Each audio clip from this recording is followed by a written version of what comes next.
Hello, good evening. Good evening.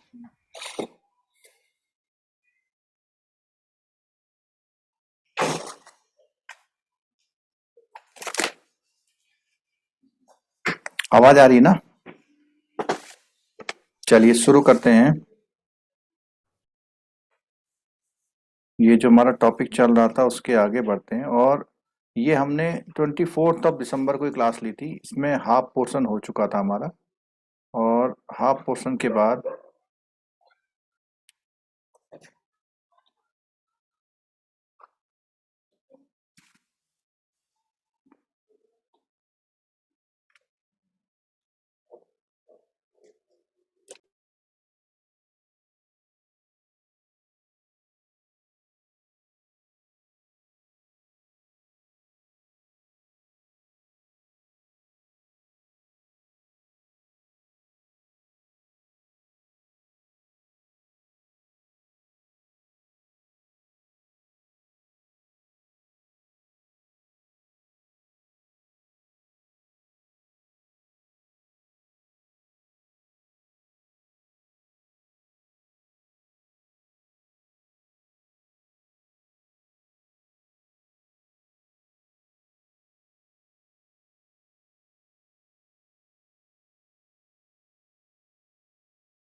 चलिए, तो इसको हमने कवर किया था।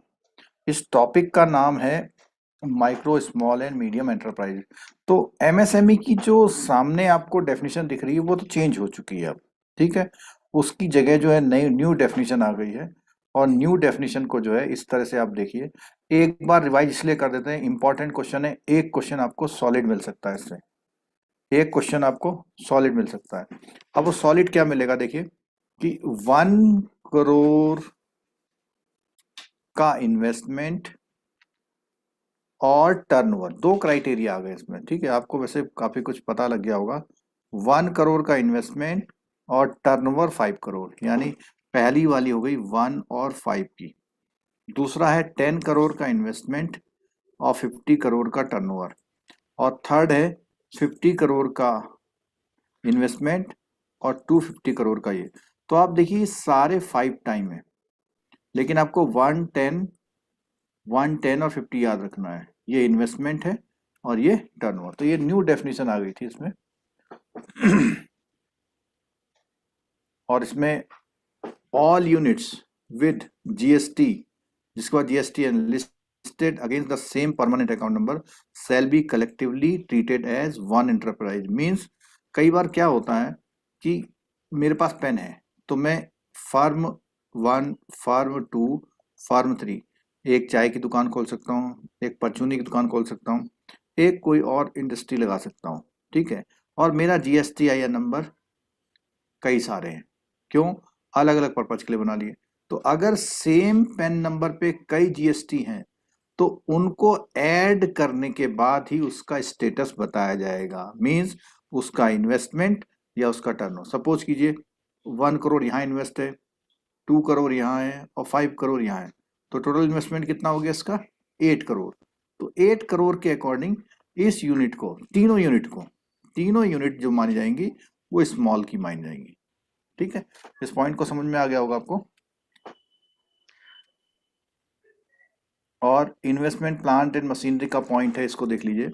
तो इसमें क्या है, प्लांट एंड मशीनरी और equipment will be link to the ITR. जो आपने प्रीवियस ईयर की आईटीआर फिल करते हैं तो उसमें लिखते हैं कि आपके पास कितने फिक्स एसेट्स हैं, उसके अकॉर्डिंग वो इन्वेस्टमेंट ट्रीट करेंगे।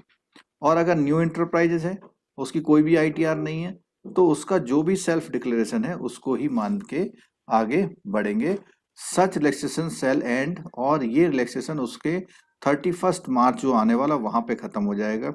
उससे नेक्स्ट ईयर में, जो उसका लास्ट ईयर का एक्चुअल हुआ होगा उसके अकॉर्डिंग उसका ट्रीटमेंट होगा। The expression plant and machinery of equipments, तो इसको कैसे करेंगे? Shall have the same meaning assign the plant and machinery in the income tax act rule में। जो भी प्लांट एंड मशीनरी की डेफिनेशन है वही प्लांट एंड मशीनरी की डेफिनेशन एमएसएमई के लिए भी यूज की जाएगी। The purchase invoice value of plant and machinery और equipment whether purchase first hand और सेकंड हैंड, कई बार सेकंड हैंड से भी आप ट्रेडिंग कर सकते हैं, अपना कंपनी लगा सकते हैं, ठीक है। Sale be taken into account excluding goods and services on self disclosure basis. तो इसमें एक बात आई है कि shall be taken into account excluding goods and service tax on self disclosure basis if the enterprise is new one without ITR। तो अगर कोई without ITR वाला इंटरप्राइज है तो उसके लिए इनवॉइस, देखो ऊपर तो उसने बोला कि इनकम टैक्स में जो दिखाएगा वो, अब उसने ITR ही नहीं भरी है, तो इनवॉइस, और इनवॉइस में भी क्या बोला हुआ है, जीएसटी को हटा देना है। जीएसटी को हटाने के बाद जो कॉस्ट है या विदाउट जीएसटी जो कॉस्ट है उसको लेकर के ऐड करके उसके इन्वेस्टमेंट का क्राइटेरिया निकालना है।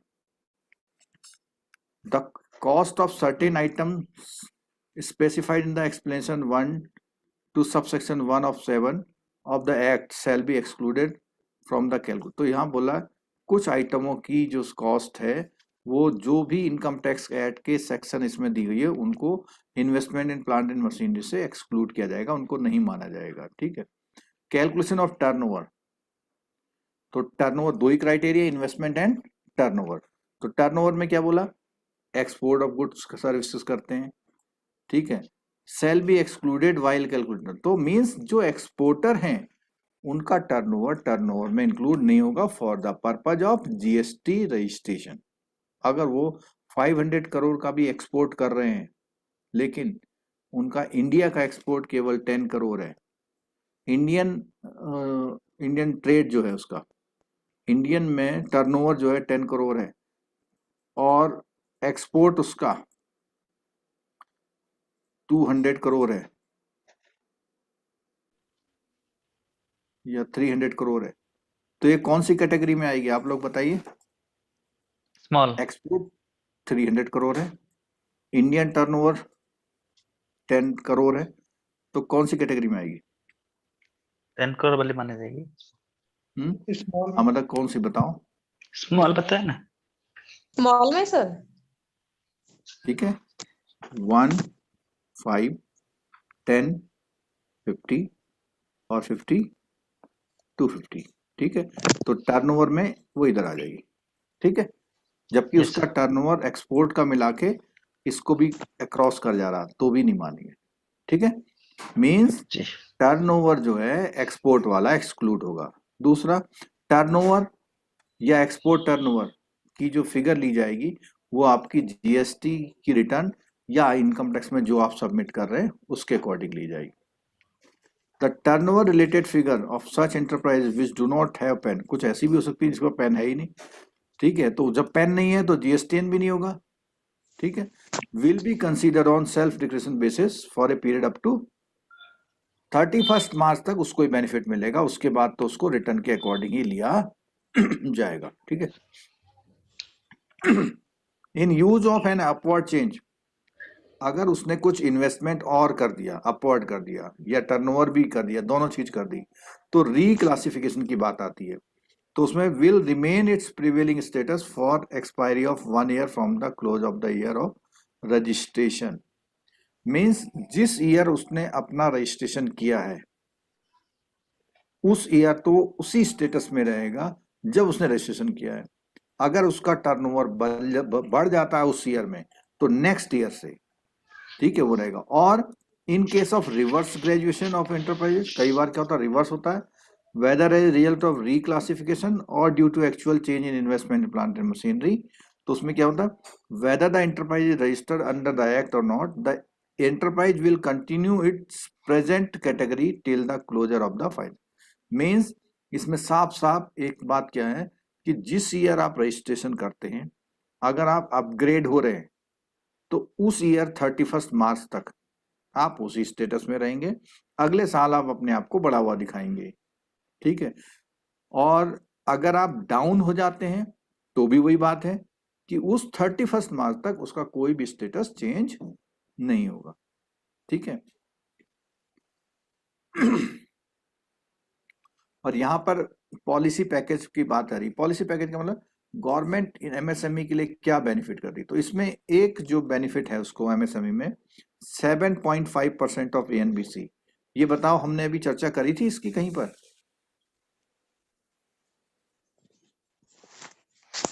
Yes, पिछली sir, कुछ करी क्लासेस थी। में इसकी चर्चा करी थी। 7.5% माइक्रो को दिया जाएगा। प्रायोरिटी सेक्टर में सर। हाँ, प्रायोरिटी सेक्टर में।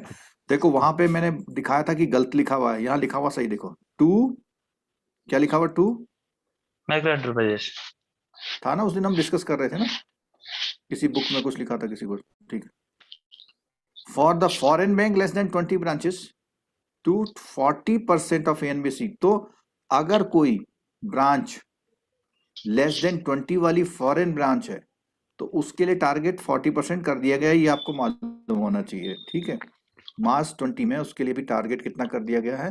40% कर दिया गया है। पहले इसके लिए कितना था, बोलो? 32। 32 नीचे लिखा हुआ है, वो काटा हुआ है। ठीक है,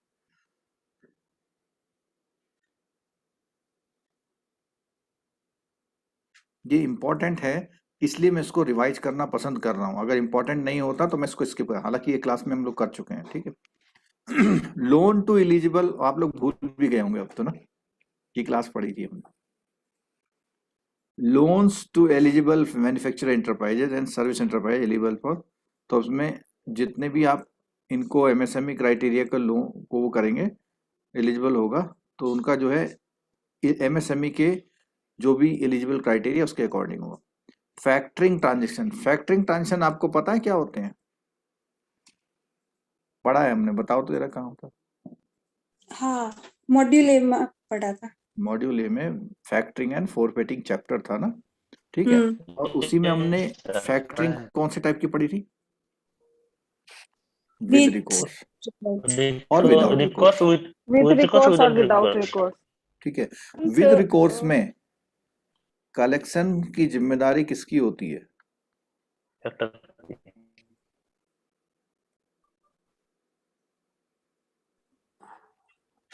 कलेक्शन की जिम्मेदारी तो बैंक की ही होती है ना, मतलब फैक्टर की ही होती है ना। नहीं नहीं सर, नहीं फैक्ट वो इसका विदाउट रिकॉर्ड्स में होती है। सेलर की सेलर मैं जब इस टॉपिक को लेता हूँ Seller फैक्टर फॉरफिटिंग वाले को, बार बार ये बताता हूँ कि ये विद रिकोर्स वाला वर्ड कंफ्यूजिंग रहता है और एग्जाम में यही आता है। ठीक है, तो विद रिकोर्स का मतलब है कि अगर बाउंस हो जाएगा बिल तो सेलर को रिकवर करना है। विदाउट रिकोर्स में सेलर फ्री होता है और फैक्टर को। फैक्टर ही रिकवर कराता है। ठीक है, ऐसा तो यह बोलता है transactions on with recourse basis by banks including those through trades which carry on the business on factoring departmentally wherever the assigner is micro, small and medium enterprise। तो यहां पर ये कह रहा है कि फैक्टरिंग वाले केस में, किसमें केस में? फैक्टरिंग वाले केस में अगर पार्टी जो है, जो बिजनेसमैन है, वो माइक्रो, स्मॉल या मीडियम एंटरप्राइज है तो भी उसे क्या किया जाएगा? यहां लिखा हुआ the loan to MSME are classified in the distinct category covering following facility. तो वो डिस्टिंक्ट कैटेगरी में आएगा। कौन सी कैटेगरी में आएगा? डिस्टिंक्ट कैटेगरी में। यानी क्या प्रायोरिटी में आएगा ये वाला पॉइंट?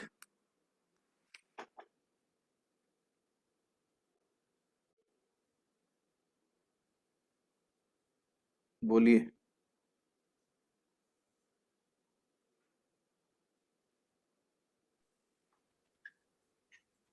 नहीं प्रायोरिटी में तो चल नहीं रहा है। आएगा, लेकिन डिस्टिंक्ट कैटेगरी में आएगा। ठीक है, क्योंकि प्रायोरिटी में आने के लिए क्या बात है हमेशा?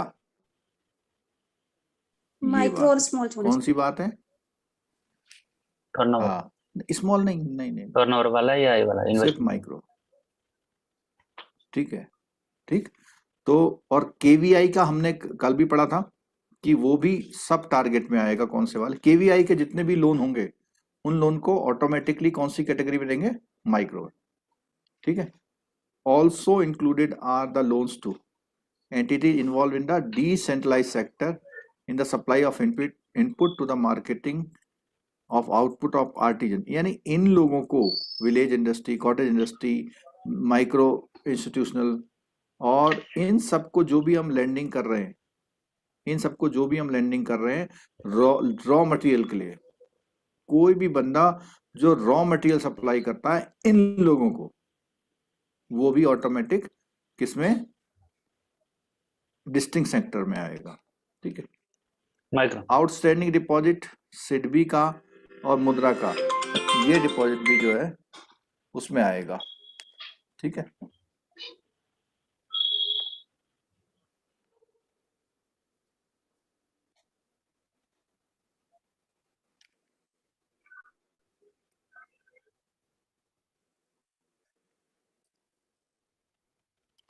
सिडबी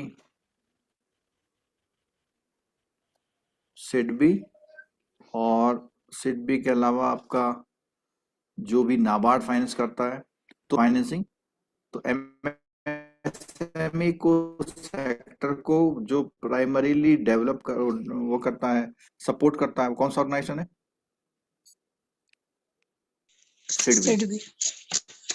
और सिडबी रीफाइनेंस भी प्रोवाइड करता है किसको? एमएसएमई सेक्टर को। ठीक है। SIDBI major operation are the area of refinance assistance करता है, और सिडबी क्या करता है? डायरेक्ट लैंडिंग भी करता है। ठीक है। डेवलपमेंट एंड सपोर्ट सर्विस भी प्रोवाइड करता है। Commercial banks are important channel for the credit dispensation, तो उनको भी क्या करता है? कॉमर्शियल बैंक भी एक वर्किंग कैपिटल को फाइनेंस करने के एक अच्छा रोल प्ले करते हैं। At the state level, state में स्टेट फाइनेंशियल कॉर्पोरेशन होते हैं। कोई मुझे बताएगा अपने अपने स्टेट फाइनेंशियल कॉर्पोरेशन का नाम?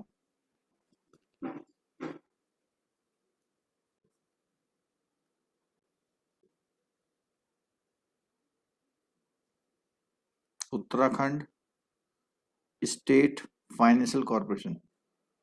ठीक है। तो उसमें क्या होते हैं? राज्य, उसके पीछे स्टेट का नाम ही लग जाएगा। अलग अलग भी रखे हो सकते हैं, वित्त निगम। ठीक है। और ऐसा ही दूसरा एसआईडीसी, स्टेट इंडस्ट्रियल डेवलपमेंट कॉर्पोरेशन, तो ये स्टेट के ऑर्गेनाइजेशन है। ठीक है। लिमिटेड लायबिलिटी पार्टनरशिप के लिए मैं यहां बात करूं, कर लेते हैं, एग्जाम है ना आपका इसलिए। ठीक। तो यहां पे देखिए लिमिटेड लायबिलिटी पार्टनरशिप, इसके लिए 2008 में एक्ट बना था।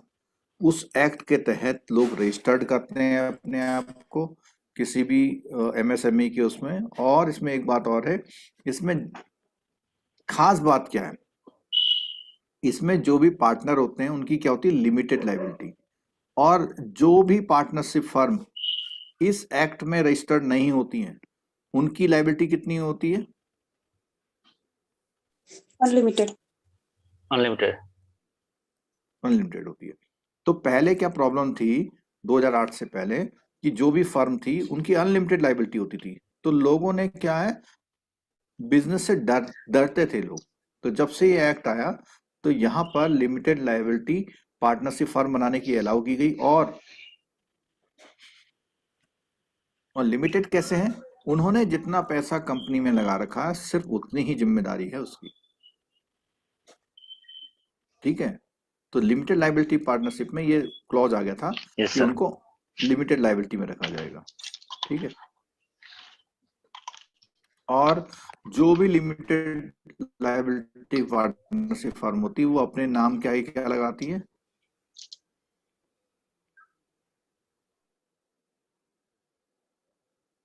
एलएलपी।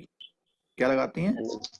एलएलपी। अगर आप एलएलपी कुछ कागजों को डील करते हैं, कुछ कागजों को डील करते हैं, तो वो उन कागजों के नाम के आगे लिखा हुआ आता है एबीसी। अच्छा, डिलेड पेमेंट की बात है कि जो भी एमएसएमई है, micro small and medium enterprise हैं, अगर वो किसी को सप्लाई करते हैं, किसी को कुछ मटेरियल सप्लाई करते हैं तो उसका पेमेंट जो एग्रीड टर्म है, लिखा the agreement between seller and buyer shall not exceed more than 45 days, वो किसी भी कंडीशन में क्या होगा 45 डेज से ज्यादा नहीं होगा।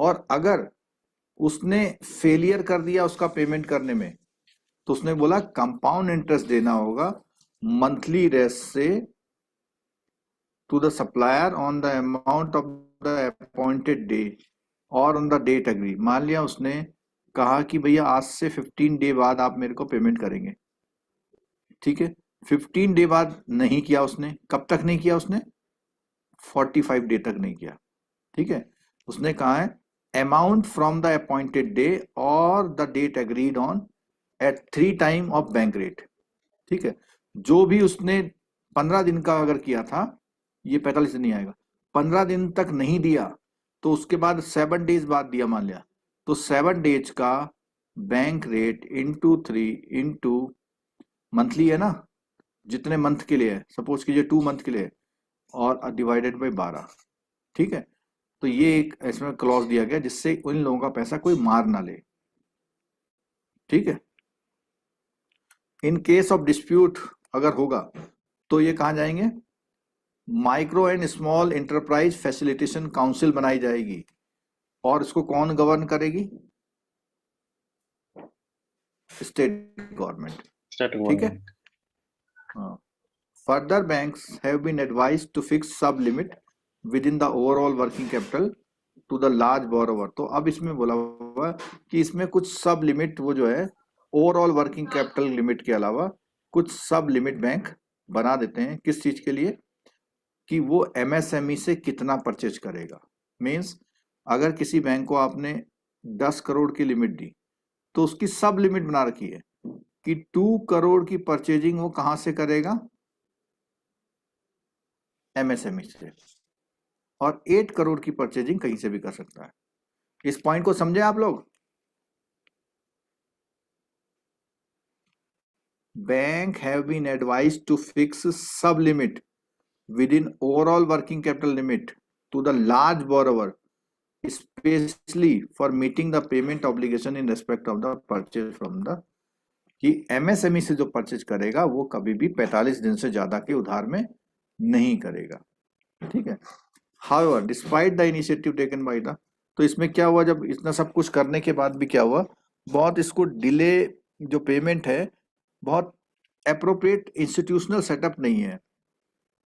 मीन्स वो कहाँ शिकायत करेगा, कोई उसकी बात सुनेगा नहीं सुनेगा, तो इसने बोला जो सुटेबल इंस्टीट्यूशनल इंफ्रास्ट्रक्चर है वो अभी डेवलप नहीं हो पाया। रूल तो अच्छा बनाया लेकिन नहीं हो पाया, ठीक है।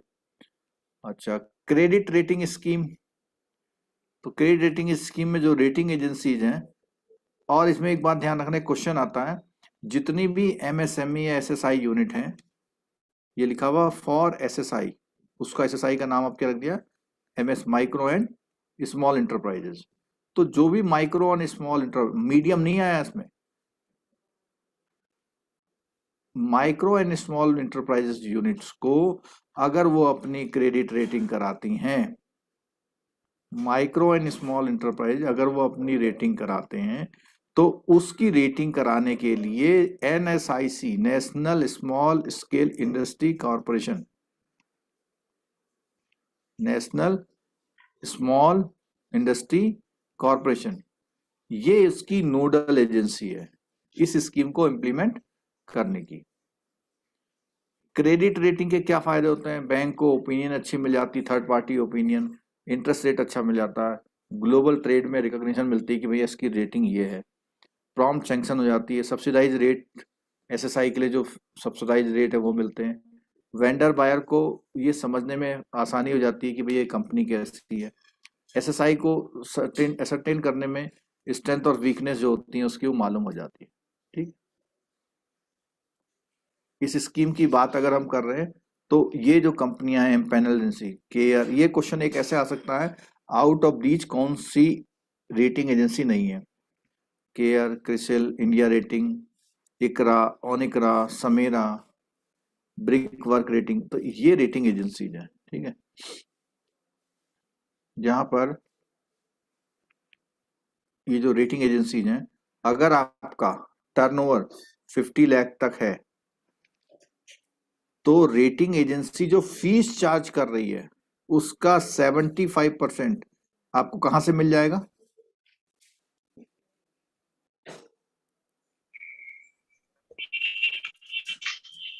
एनएसआईसी से। एनएसआईसी से। ये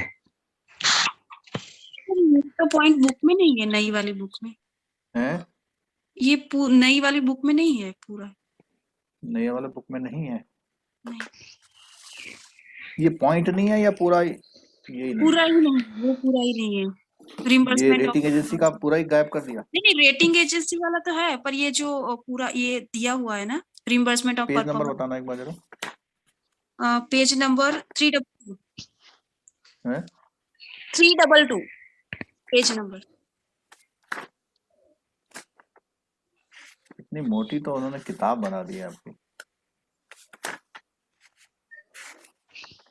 तभी तो 4 पेपर कर रहे हैं अगली बात।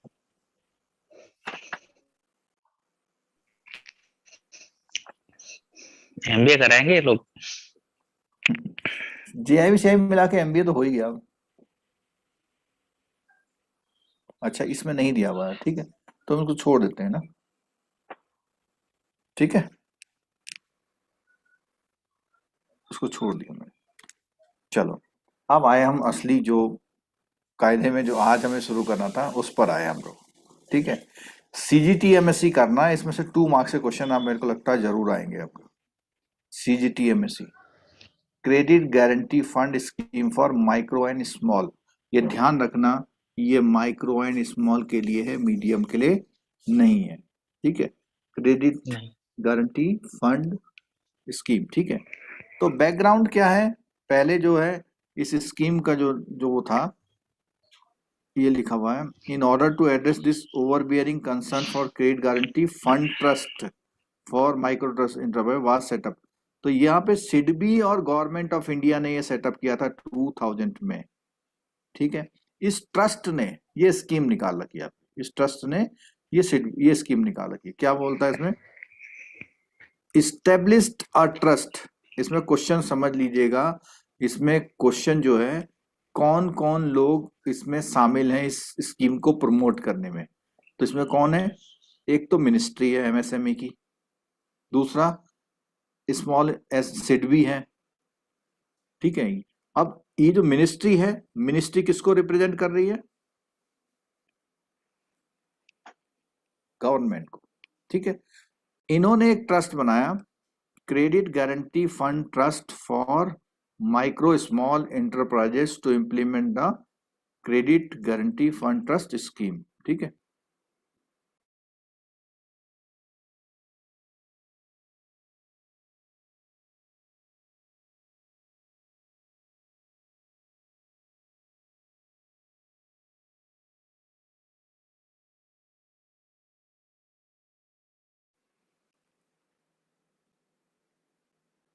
चलो, ऑब्जेक्टिव क्या है, ऑब्जेक्टिव आप लोग समझ गए ना, इसका क्या है ऑब्जेक्टिव, बोलो जरा, कोई वैसे बोलो, लेमैन लैंग्वेज में बोलो, क्या ऑब्जेक्टिव है।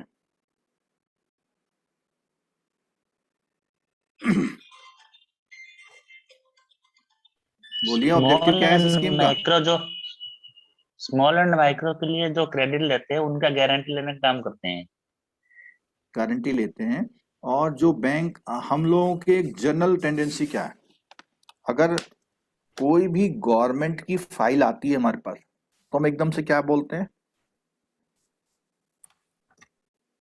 ये तो डूबेगा, बोलते नहीं बोलते, ये तो पैसा नहीं आएगा, हम नहीं Yes, कर sir. रहे, एनपीए बहुत है, ये सब बातें करते हैं नहीं हम लोग।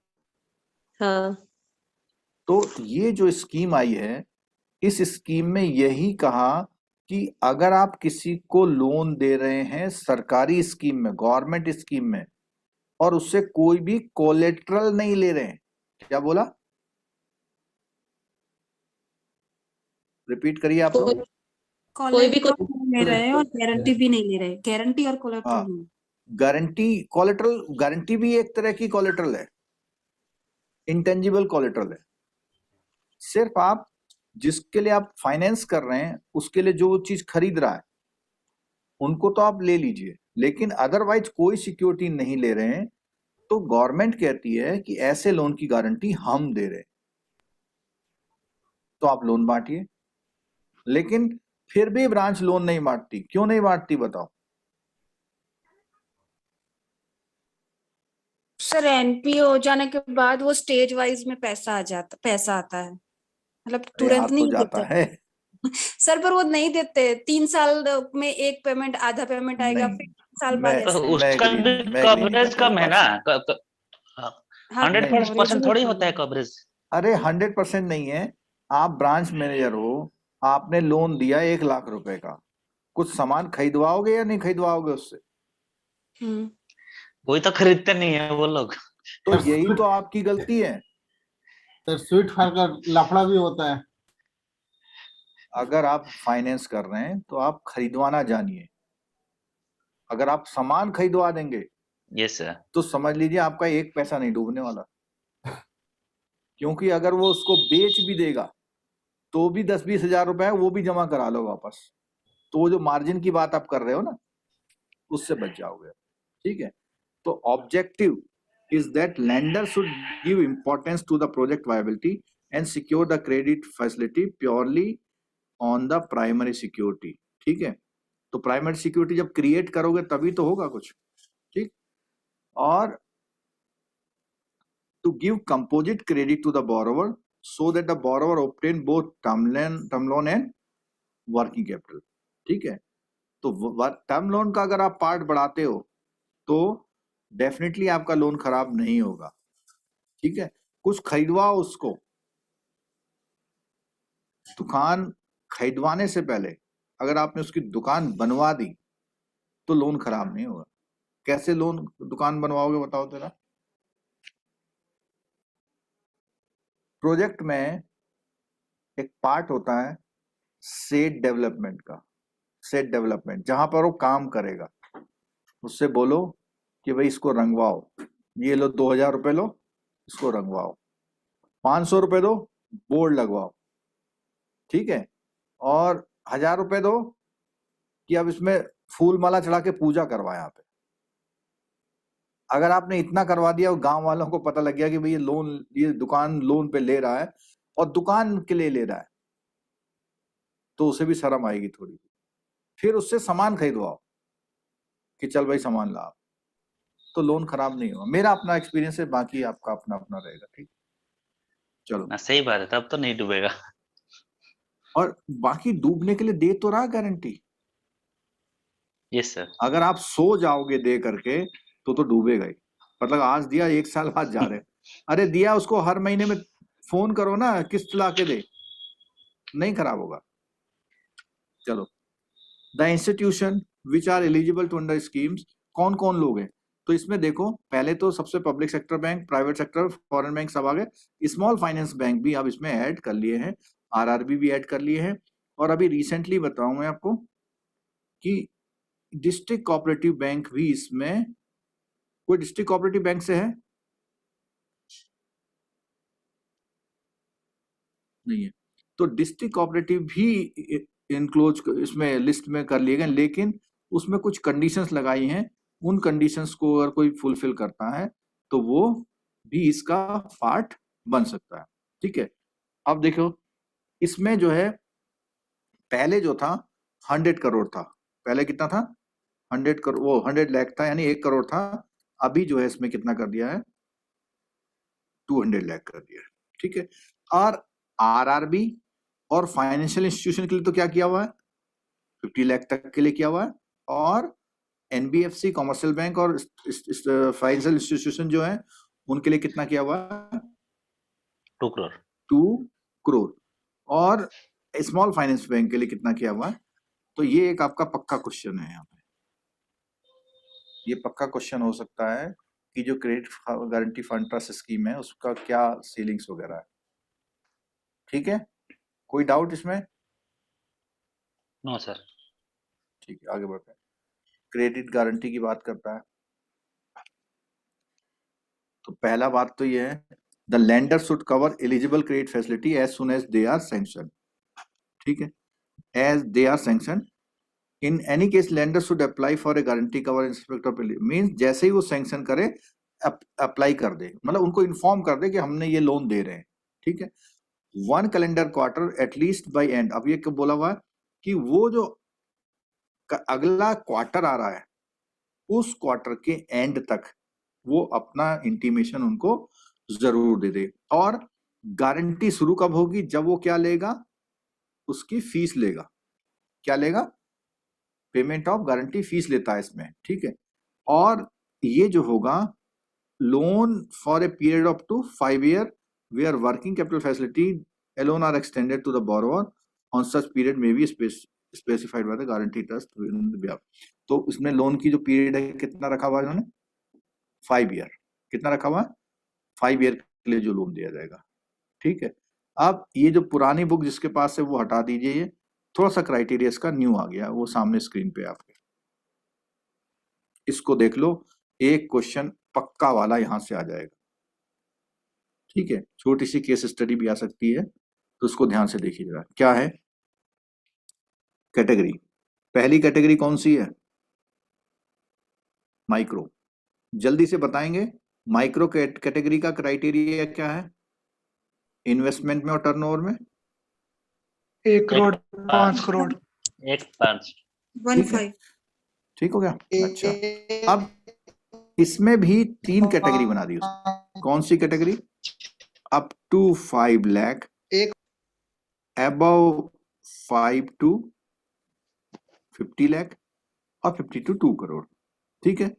कोई भी लोन आपका, तो आप 99% लोन कौन से करते हैं इसमें,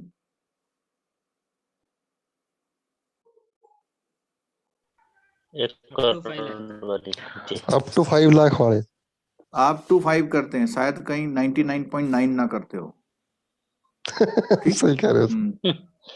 तो कितना कवरेज दे रहा है आपको, 85%। 85% कवरेज दे रहा है आपको, ठीक है।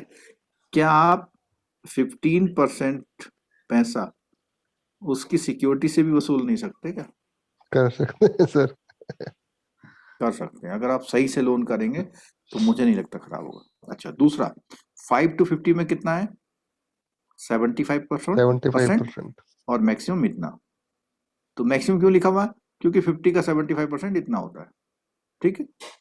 और अगर आपका 50 लाख से ज्यादा 2 करोड़ तक का है तो उसमें भी 75% है, कोई उसमें चेंज नहीं है। फर्क क्या है कि ये अगर कोई वुमेन इंटरप्राइजेज है, नॉर्थ ईस्ट रीजन में बेस्ड है, इंक्लूडिंग सिक्किम, ठीक है, other than credit facility up to 5 lakh to micro enterprises है, उस कंडीशन में उसको कवरेज कितना दे रहे हैं,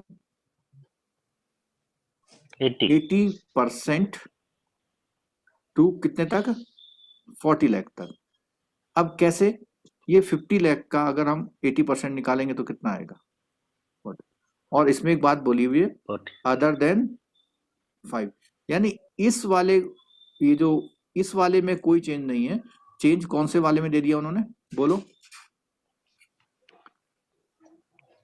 5 से ऊपर वाले में चेंज कौन से वाले में दे दिया उन्होंने, 5 से ऊपर वाले। कोई डाउट बताओ, इसको बिल्कुल आंखों में चिपका लीजिए, इस चार्ट को आंखों में चिपका लो बिल्कुल। सर एक बार और समझा दीजिए इसको। सर अप टू 5 वाला, अप टू 5 में वुमन का क्या होगा फिर, 85 या 80, वो ऊपर वाला रहेगा, ऊपर वाला रहेगा। ये जो फैसिलिटी है, एक मिनट में इसको पिंक कलर से करता हूँ, आप ऐसा समझिए कि जो ये वाला ब्लॉक है, ये वाला ब्लॉक, इस ब्लॉक को 2 पार्ट में ले लिया उसने।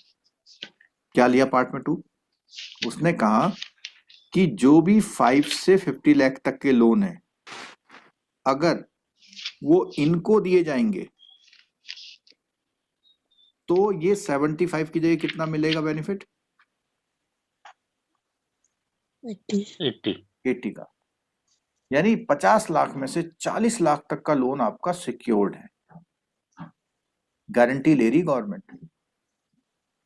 और ये जो गारंटी जो आपने बोला 2-3 इंस्टॉलमेंट में आती है, वो कहते हैं पहले भैया उसके पास जो है उसको बेच लो आप। अगर आपने कुछ खरीदवाया होगा 50 लाख में से अपना कमीशन छोड़ के, चलता है कमीशन कहीं पे? नहीं सर, कहाँ कमीशन।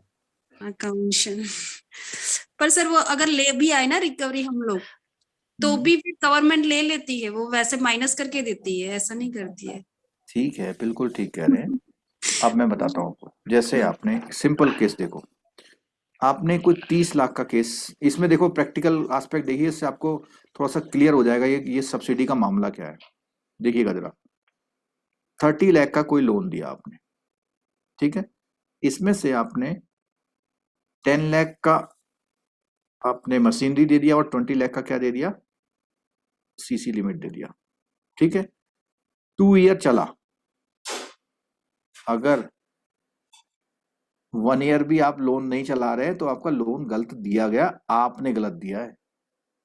आप जांच नहीं पाए कि ये लोन 1 साल भी चलेगा, ठीक है। 2 ईयर तक चलता है और आज इसकी आउटस्टैंडिंग बचती है 28 मान लेते हैं, और आपने जाके देखा इसकी जो सिक्योरिटी है, सिक्योरिटी रहेगी कितने लाख की, 6 लाख की, और आपकी गलती की वजह से जो उसके पास स्टॉक था वो सब बेचता चला गया और खाते में जमा नहीं किया, आपको पता ही नहीं लगा। फिर भी मान लेते हैं कि 6 लाख की सिक्योरिटी बची, ठीक है। 6 लाख की सिक्योरिटी आपने सेल करवा दी, ठीक है। जब आपने सिक्योरिटी सेल करा दी, सेल कराने के बाद कितना कर्जा रह गया उसका, 22 बोलो। लाख नहीं भाई, 28 लाख की आउटस्टैंडिंग थी जब एनपीए हुआ अकाउंट। 6 लाख की सिक्योरिटी आपने सेल करा दी, तो आपका कितना बकाया रह गया, कितना बैलेंस रह गया, 22 लाख ना। इस 22 लाख 22 लाख का अगर ये वाला केस है तो 80% वो देगी आपको, और 80% में अगर देखते हैं तो 80% के हिसाब से कितना हो जाएगा, 44.4 80% नहीं होगा 17.6। सर। क्यों? सर ये तो 75% क्यों होगा नहीं ना, वो पर्टिकुलर वोमेन और नॉर्थ ईस्ट स्टेट के लिए होगा अरे 80%। मैंने ये एरो इसलिए लिया कि मैंने केस ही वाला लिया है, अच्छा ठीक। अच्छा, ठीक है मैंने ठीक है। वो तो डिपेंड करता है कौन सा केस होगा, ठीक। तो ओके ओके। 17.6 वो आपको दे रही है, तो इसमें कितना नुकसान हुआ आपका, 28,000 करोड़ रुपए।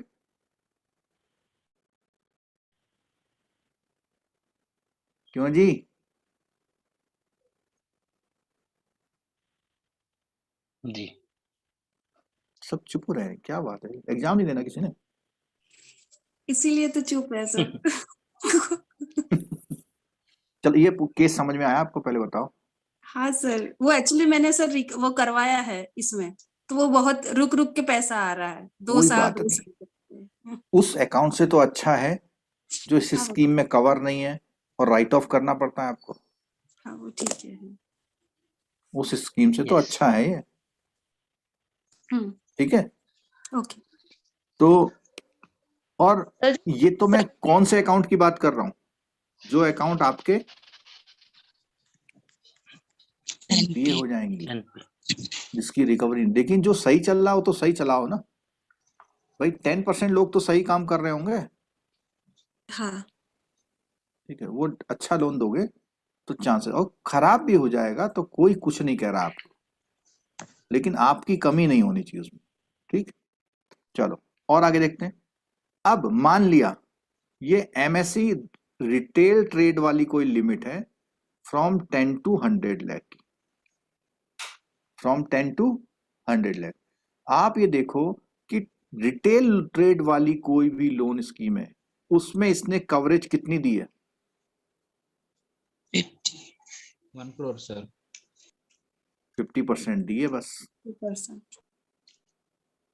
यानी रिटेल ट्रेड को वो ज्यादा क्या नहीं कर रहा, प्रमोट नहीं कर रहा, ठीक है, वो थोड़ा इस तरह की एक्टिविटी कराना चाह रहा है जो रिटेल ट्रेड से थोड़ा सा अलग हटके हैं, मैन्युफैक्चरिंग यूनिट हैं जो। अब रिटेल ट्रेड में आपके वहां जो भी गवर्नमेंट स्कीम्स के फाइल्स आती हैं, आप उसका पर्पज क्या होता है जरा बताओगे? दो पर्पज होते हैं बस, दो, डेयरी और दूसरा, अरे आप बोल दो आप ही लोग। मेरी शॉप, कपड़े बेचने का, कपड़े बेचने का भी अच्छा है, परचून का,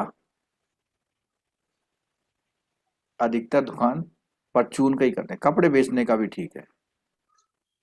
ठीक है, तो आप जो लोन कर रहे हैं, तो रिटेल ट्रेड का अगर कोई लोन कर रहे हैं तो उसमें सिक्योरिटी कितनी है? 50%। 50%। अच्छा, डेयरी वाले में कितनी है?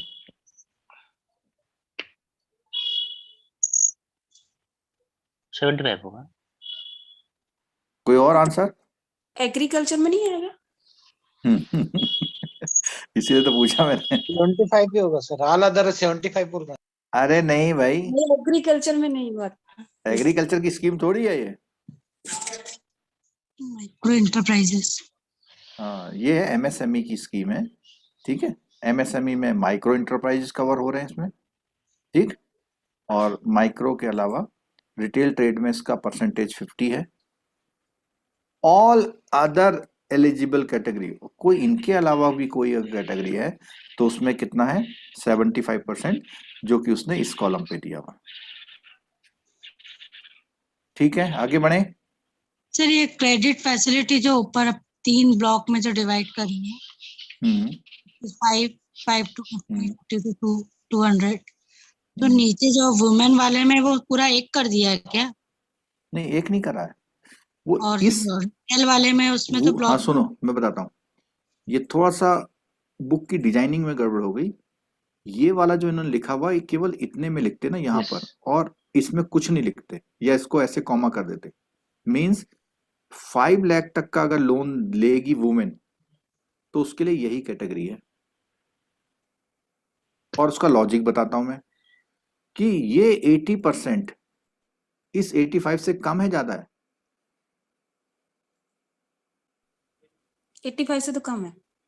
कम है, तो वो उनको नुकसान थोड़ी देगी लेडीज, तो अभी सड़कों में आ जाएंगे लेडीज, फिर नहीं नहीं नहीं आएंगी। नहीं, मतलब आप सही बोल रहे हो ऐसा। तो इस वाले के लिए उसने बोला कि इसके लिए मैं कुछ नहीं बोल रहा हूं, बोला ये जो मैं स्पेशल 80% वाला क्लॉज दे रहा हूं, किसके लिए दे रहा हूं मैं?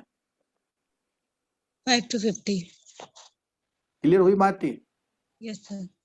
अगर इस चैप्टर को डिजाइन करने में ये वाला कॉलम ये इधर पूरा लिख देते, यहाँ लिख देते, और यहाँ पर सेम रिपीट करते या कॉमा करते या कुछ कर देते तो समझ में आता आपको।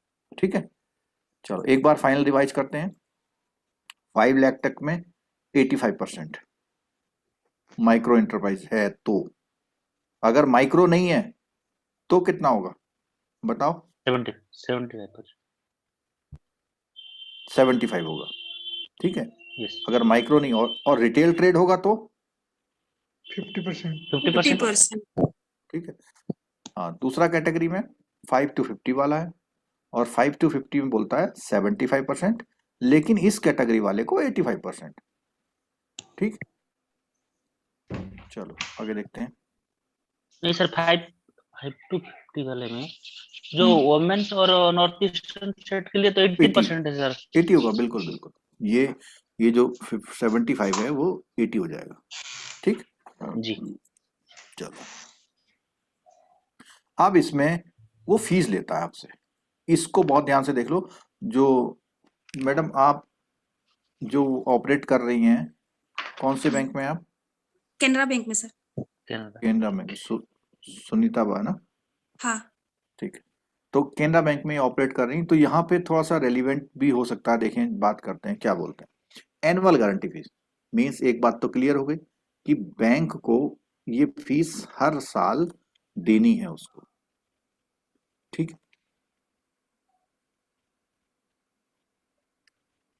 Annual guarantee fees will be charged on the guarantee amount of the first year and on outstanding amount for the remaining tenure of the credit facility sanction renewed after 1 April. Means 1 अप्रैल 2018 के बाद पहले साल की जो भी किस्त है वो देनी है और उसके बाद हर साल क्या करना है, उसको रिन्यू करना है. In case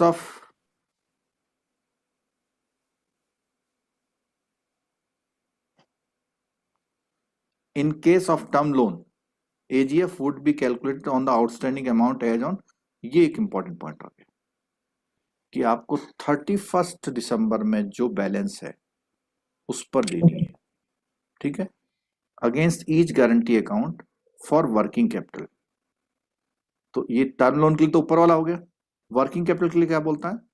for working capital area would be calculated on maximum peak working capital limit availed by the borrower during the previous calendar year. Calendar year जानते हैं? हाँ 1 जनवरी से 31 दिसंबर. हाँ.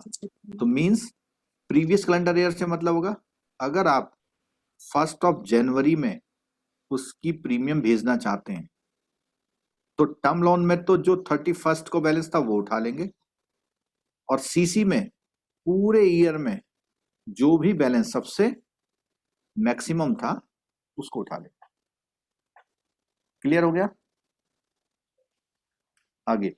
Additional risk premium of 15% will be charged on the applicable rate to the MLI. MLI का मतलब member lending, sorry, क्या होता है? lending institution. M का मेंबर मतलब ऑफ क्या होता है? Lending institution sir. M का मतलब member ही होता है ना? Member of lending institution. हाँ, member of lending या member lending institution बोलते हैं. ठीक है. Who exceed the payout threshold limit of 2 times more than thrice in last 5 years. The previous, इसको समझिए ना. एडिशनल रिस्क प्रीमियम ली जाएगी उन लोगों से जो जिनका पे आउट थ्रेशोल्ड लिमिट 2 टाइम्स होता है more than the thrice in last 5 year. Paper रहेंगे बिल्कुल बाहर नहीं जाओगे. जब पेपर के बाद मैं ले जाया करूंगी. चलो, तो यहां पर क्या बोला इसने? MLI who exceeds the payout threshold limit of 2 times more than the thrice of in the last 5 years. बड़ा घुमा घुमा के बोला. किसी को समझ में आया? बोलो. More than thrice in last 5 years.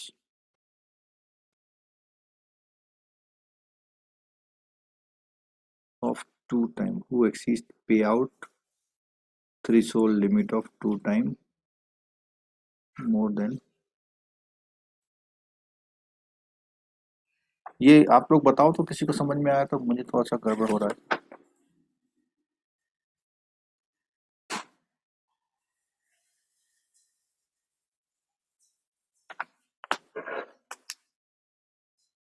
बोलो, मैंने एग्जाम देने नहीं जाना है.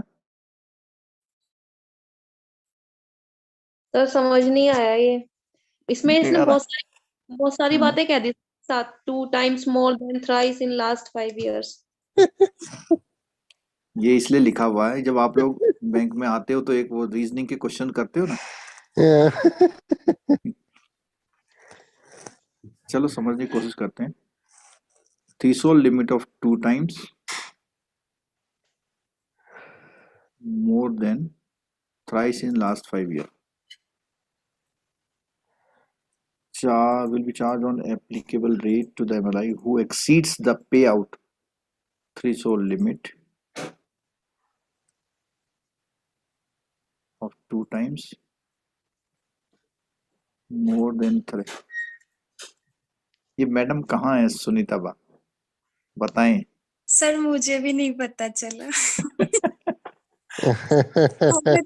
हमें तो कैलकुलेशन करके देते हैं वो लोग हर क्वार्टरली. हम डेबिट करके दे देते हैं उनको. चुपचाप देते हैं. मुझे नहीं पता sir. Payout threshold limit 2 times कोई यूट्यूब वाला बताता है, देखते हैं।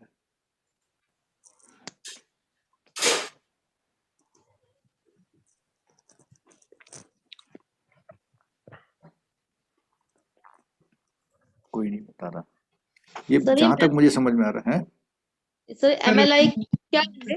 MLI मेंबर ये ऑफ मेंबर लैंडिंग। लैंडिंग मतलब बैंक, आपका बैंक अच्छा, who exceeds the payout threshold limit of 2 times sir इसको more ऐसे than ले सकते हैं क्या, जैसे 5 साल में 3 गुना है तो उसका जस्ट डबल हो जाए। more than thrice। पहली बात तो इन लास्ट 5 ईयर को छोड़ दो, मतलब कि पिछले 5 सालों में, ठीक है, 2 times more than thrice। नहीं भैया, मेरे नहीं आ रहा पकड़ में। इसमें मेरे को एक बात तो समझ में आ रही कि जो बैंकों का क्लेम, जिन बैंकों का क्लेम अगर इस रेंज में आता है तो उससे एक एडिशनल रिस्क प्रीमियम ली जाएगी। ये तो मुझे समझ में आ गया। इससे आप एग्री कर रहे हो इस बात से? अगर कोई किसी लिमिट? बैंक में क्लेम ज्यादा हो रहे हैं हाँ, तो लिमिट वही होगी कह कोई? रहा है कि हम आपसे 15% प्रीमियम का रेट जो लेंगे, क्या लेंगे, ज्यादा लेंगे। चार्ज। हाँ, ठीक है, चलो अब तो ये लिखा हुआ तो याद आ ही रहेगा ही कम से कम एग्जाम में। हाँ सर, रट लेंगे, आप जाने दें। सर न्यूमेरिकल सर ये शायद ऐसा कह रहा है कि अगर 3 गुना से ज्यादा अमाउंट मतलब 5 सालों में 2 बार एक्सीड किया गया हो। और ये जो मोर देन थ्राइस की बात कर रहा है, अमाउंट की बात कर रहा है क्या? 3 गुना मुझे मालूम है, उसको 2 बार एक्सीड किया गया हो लिमिट को। हाँ सही कह रहा है। ये कह रहा है कि उसका पे आउट 2 बार, यस सर। मतलब ये 2 टाइम्स का मतलब 2 गुना से मतलब नहीं है। जी सर, 2 बार मोर देन थ्राइस अमाउंट की बात कर रहा हूँ सर। मोर देन थ्राइस यानी जितना अमाउंट रहा हो उसका थ्राइस अमाउंट की बात कर रहा है ये थ्राइस। 3 गुना। या तो ये होगा कि जो प्रीमियम आप दे रहे हैं अगर Yes, उससे sir. ज्यादा सरकार से ले रहे हैं, यस सर। उस कंडीशन में तो नहीं बोल रहा। ये बात तुम आपकी एग्री करिए कि लास्ट 5 ईयर में एक बार यहाँ और एक बार यहाँ, 2 बार करा तो कोई बात नहीं, लेकिन ये 3 बार कर लेता है। और मोर देन थ्राइस यानी उसकी प्रीमियम, मान लिया उसकी प्रीमियम जाती है पूरे ईयर में 2 लाख और क्लेम हो गया 6 लाख से ज्यादा। Yes sir. शायद यही जो आप बता रहे हैं, यही मेरे को भी लग रहा। ठीक है, जी सर। चलो। This premium will be applicable for all guarantee account irrespective of the sanction date. किसी भी डेट में वो सैंक्शन हुए उस पर लागू होगा। ठीक है, चलो एक नया चीज और आ गया है।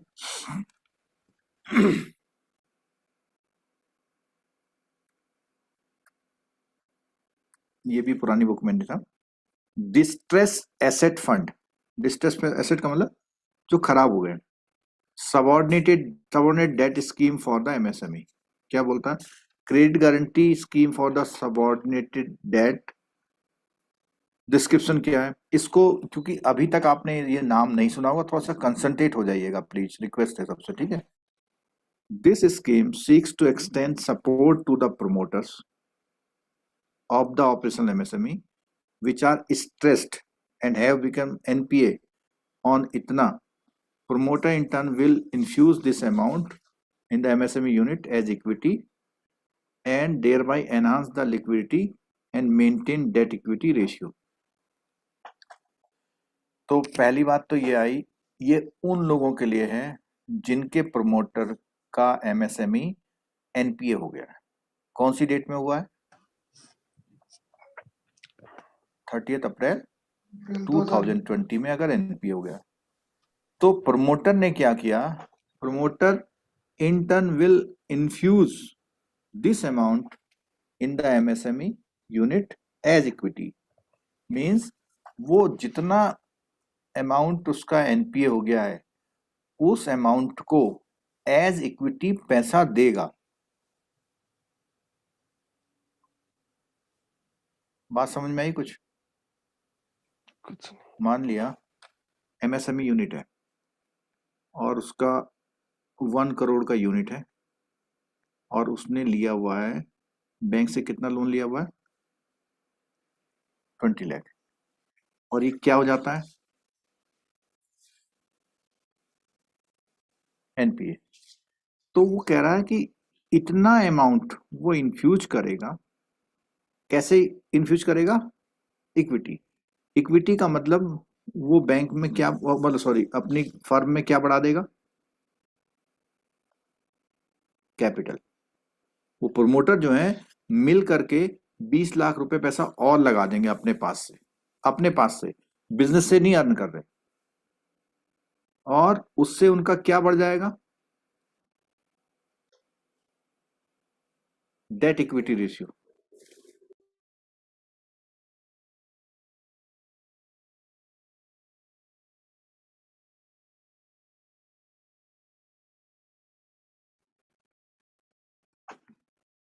ये बात समझ में आई? ये बात समझ में आ रही? Debt equity ratio.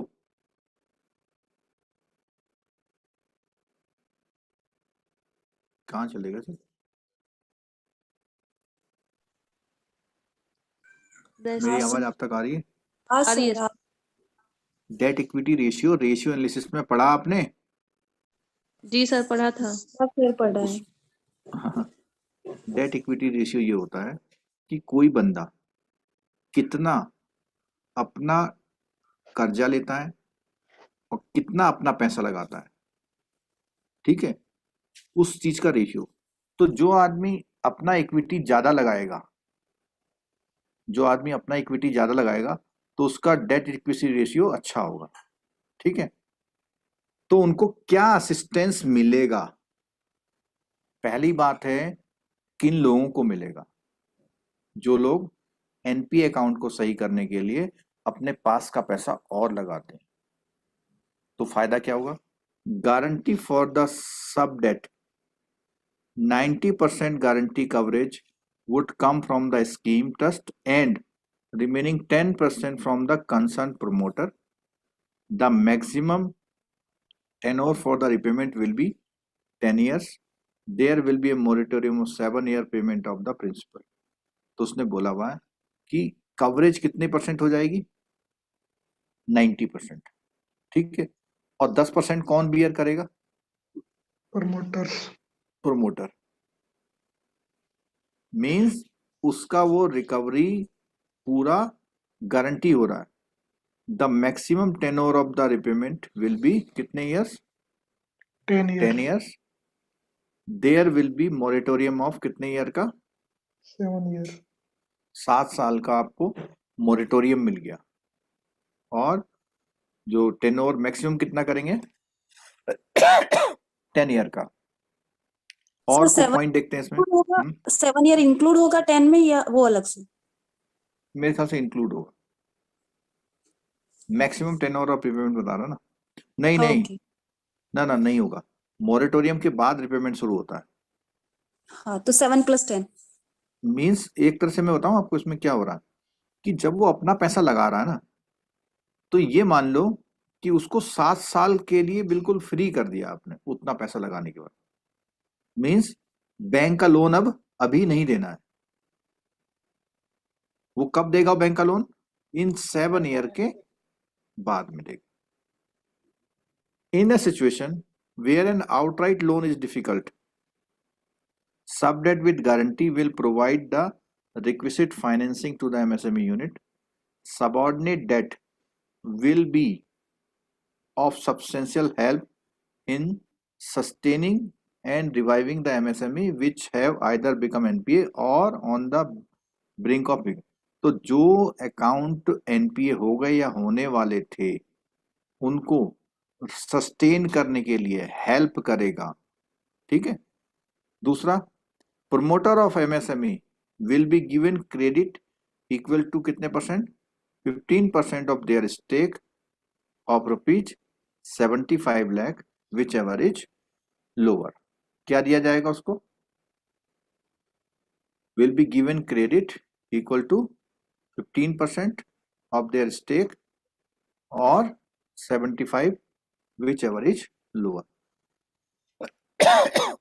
तो क्योंकि ये पुरानी बुक में नहीं था, ये न्यू बुक में आया है, डिस्ट्रेस एसेट फंड, ये जो फंड बनाया है, इस फंड का जो यूज है वो उस अकाउंट एनपीए अकाउंट होने से बचाने के लिए किया जाएगा, और इसके लिए जो रिपेमेंट पीरियड है उस रिपेमेंट पीरियड के लिए टाइम को 7 ईयर का मॉरेटोरियम दिया जाएगा, मैक्सिमम 10 ईयर का रिपेमेंट। इतने पॉइंट याद कर रख लेना, ठीक है। चलो अगला है cluster based approach in financing MSME. इसका मतलब क्या है कि एमएसएमई को फाइनेंस करने के लिए ऐसी जगह फाइनेंस करो जहां पे एक तरह का काम लोग करते हो। यहां लिखा हुआ is a concentration of economic enterprise producing a typical product servicing of complementary range of product। इसका मतलब क्या है कि जहां पर लोग एक ही तरह का काम करते हैं। जरा आप लोग एग्जांपल दीजिए कोई क्लस्टर का, अपने आसपास कोई क्लस्टर है आपके वहां पे?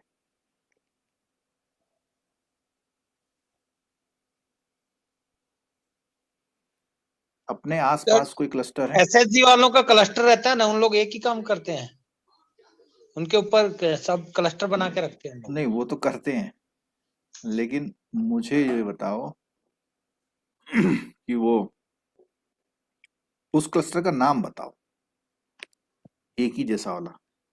सर गिफ्ट सिटी गुजरात में, कौन सा? गांधीनगर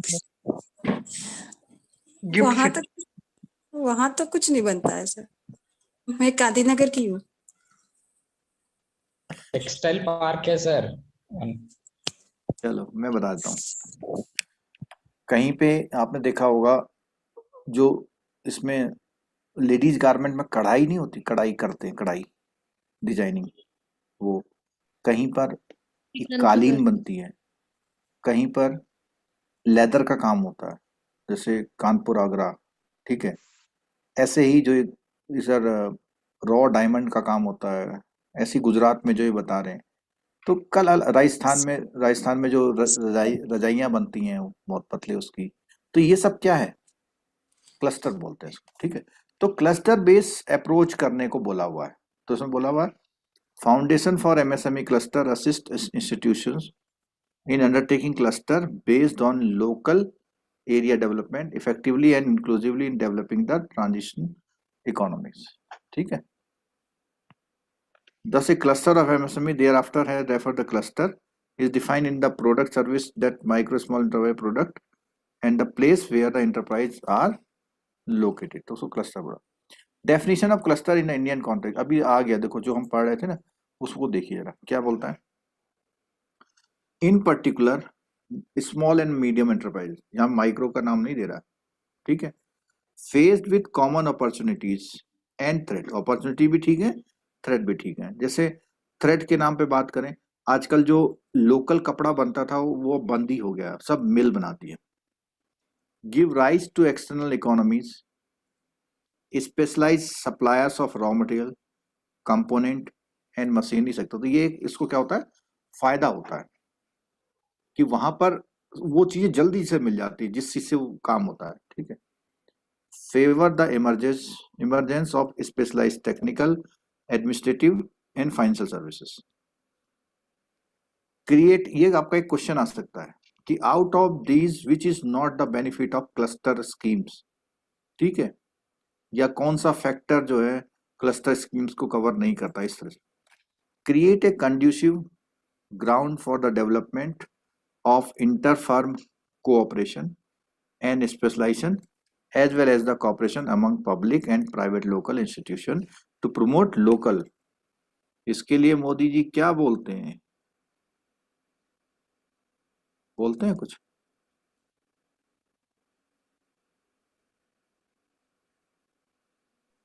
खादी से संबंधित लोकल पर vocal. Local is vocal.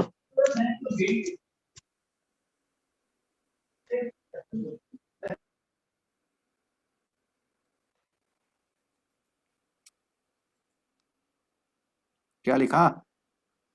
Vocal Vocal for local. Vocal for चलो, importance clusters in Indian context. अब बात आती है कि कंट्रीब्यूशन कितना है। 40% कंट्री इंडस्ट्रियल आउटपुट यहाँ से आता है और 35 कहाँ से आता है? डायरेक्ट एक्सपोर्ट से आता है। ठीक है, और इसमें कुछ ऐसी चीजें जो इम्पोर्टेंट हैं। India has the richest diversity of cluster, मतलब हर इलाके में कुछ ना कुछ हो रहा है। The clusters are categorise as artisanal cluster और इंडस्ट्रियल क्लस्टर। इंडस्ट्रियल क्लस्टर जहाँ पे इंडस्ट्री फॉर्म है, आर्टिजन का मतलब जहाँ लोकल प्रोडक्ट ज़्यादा होते हैं। ठीक है, अब इंक्लूड क्या करते हैं? आर्टिजन में इंक्लूड करते हैं textile, handloom, handicraft, woodcraft, metal, stone craft, jewellery, leather, pottery और क्ले। और इंडस्ट्रियल क्लस्टर में क्या बोलते हैं? Processing food, rice milling, readymade garment, terry towel है, वेट ग्राइंडर है, और engineering machinery, hand tool, foundry. Means industrial production type का होता है। और आर्टिजन क्लस्टर में क्या होता है? ये काम घर घर में होता है। और इंडस्ट्रियल क्लस्टर में क्या होता है? उस जगह पे बहुत बड़ी बहुत ज्यादा फैक्ट्रीज लगती है। There are more than 6500 industrial, artisan, micro enterprises. ठीक है, feature of the cluster give rise to collective benefits, for example through the spontaneous inflow of suppliers of raw material, component में, मतलब एक जगह पे इनका बहुत फ्लो मिलता है। Favour the creation of providers of specialised technical, administrative and financial services. ठीक है, create a conducive environment for development of interfirm cooperation as well as cooperation among public and. तो एक तो आपस में फर्में कोऑपरेटिव, आपस में फर्म कोऑपरेट करती हैं, पब्लिक से, प्राइवेट से, सब लोग मिलजुल के काम करते हैं। क्लस्टर फाइनेंसिंग क्या है? तो क्लस्टर फाइनेंस, आपने इसका नाम सुना है कभी? बोलिए।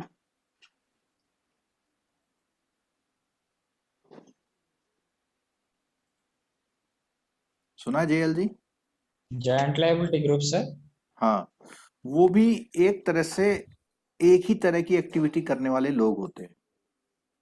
जॉइंट लायबिलिटी, जैसे सारे लोग टेक्सटाइल कर रहे हैं, लकड़ी का काम कर रहे हैं, लोहे का, उनको ग्रुप बना के लोन दिया जाता है। ठीक है, cluster based approach to lending is intended to provide a full service approach to cater the diverse need of the MSME sector. तो इसमें क्या है? A cluster based approach more useful किसके लिए? In dealing with the well defined and recognized groups. Availability of appropriate information, risk assessment means उसके लिए आप उस इलाके की सारी जानकारी आराम से मिल जाती है। Monitoring by lending institution, reduction in cost, separate package उनके लिए डेवलप किए जा सकते हैं। ठीक है, the bank have therefore been advised to treat it as thrust area and increasingly adopt the same SME financing. तो यहाँ पर आया है यूनाइटेड नेशन इंडस्ट्रियल डेवलपमेंट और यूनिडो। ठीक है, और the mini medium enterprise have been approved list of cluster under scheme of fund for regeneration of traditional industry and micro small enterprise cluster development programme. ये government के कुछ programme हैं। ठीक है, ये इंपॉर्टेंट, ये अभी लिख लो, एक क्वेश्चन आपके एग्जाम में आ रहा है। क्या आ रहा है? कि जो भी आपके पास एसएमई सेगमेंट की फाइल्स हैं, कितने करोड़ तक की? 5 करोड़ तक की, उनको आपने डिस्पोजल कितने दिनों में करना है? ये गवर्नमेंट के आरबीआई के डायरेक्टिव्स हैं। 25,000 तक की फाइल कितने दिनों में करनी है? फॉर बिजनेस डेज, जिन 4 दिनों में बैंक खुला कर देनी है। 25,000 से 10 लाख तक की 8 बिजनेस डे में। 10 lakh to 5 crore 12 business days. Business day में, 5 करोड़ से ऊपर वाली 20 बिजनेस डे में। ठीक है, ये इसको आंखों में चिपका लो, 4, 8, 12 और 18 ऐसे करके 4 और 8 जोड़ेंगे तो 12, 8 और 12 जोड़ेंगे तो 20। ठीक है, 4, 8, 12 और 20। और ये अमाउंट, ये डिस्पोजल के है। ठीक है, और अगर रिजेक्शन होगा तो रिजेक्शन हमेशा कौन करेगा, ये मैंने कल परसों में बताया था ना आपको कि ब्रांच मैनेजर अगर लोन करने वाला है तो आरओ से रिजेक्ट होगी। ये रजिस्टर, और इसके लिए क्या बनाना है आपको, एप्लीकेशन सैंक्शन डिस्बर्समेंट रिजेक्शन और रीजन करके ये को बनाना है। ठीक है, चलो इसे क्वेश्चन कर लीजिए जल्दी से। माइक्रो इंटरप्राइजेस जिसका इन्वेस्टमेंट कितना है, 1 करोड़। मीडियम इंटरप्राइजेस जिसका इन्वेस्टमेंट कितना है, 10 करोड़। ठीक है, with in how many days, हाँ बताओ इसका आंसर जल्दी से। 25,000 की एप्लीकेशन है, अ लोन एप्लीकेशन फॉर 25 करोड़। 4 कितना है, दिवस, 4 ए 4, 8, 12, 20। ये तो ठीक है, इधर का भी बताओ जरा। एक तो 25,000 तक है, 25,000 तक, 25,000 से 10 लाख तक, 10 लाख से 5 करोड़ तक और 5 करोड़ से ऊपर 20 लाख into 5 करोड़ और मोर देन 25 to 10 लाख। ठीक है, 4, ये 8, क्वेश्चन। 12, 20। चलो ठीक है, ये चैप्टर हमारा पूरा हो गया। और इससे अगला चैप्टर कौन सा बताया मैंने, गवर्नमेंट स्पॉन्सर्ड स्कीम। ठीक है, 2-3 क्वेश्चंस आपके गवर्नमेंट स्पॉन्सर्ड स्कीम में आने जरूरी हैं, और इसीलिए मैंने इसको जो है 2 पार्ट में क्लास करी हुई है। ठीक है, अभी इसके बाद वाला कौन सा यूनिट लगाया मैंने,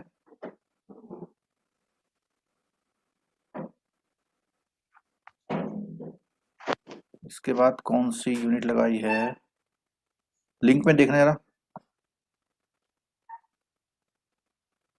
23।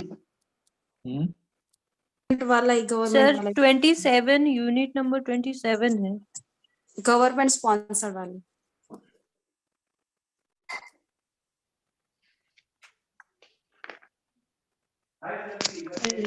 सर 23 लगाइए, गवर्नमेंट स्पॉन्सर स्कीम। 23 है सर। 23 है ना, ठीक है।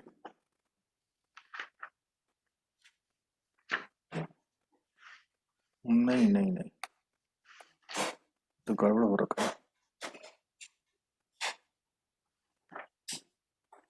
अच्छा ये तो चल रही है,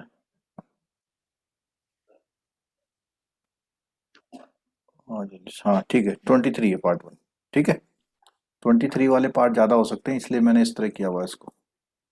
तो उसके बाद 23 करेंगे। ठीक है, मिलते हैं फिर आपसे। यूट्यूब में जो देख रहे हैं वो भी आप भी आ जाइएगा, बाद में फिर आपको वीडियो नहीं मिल पाता है ना।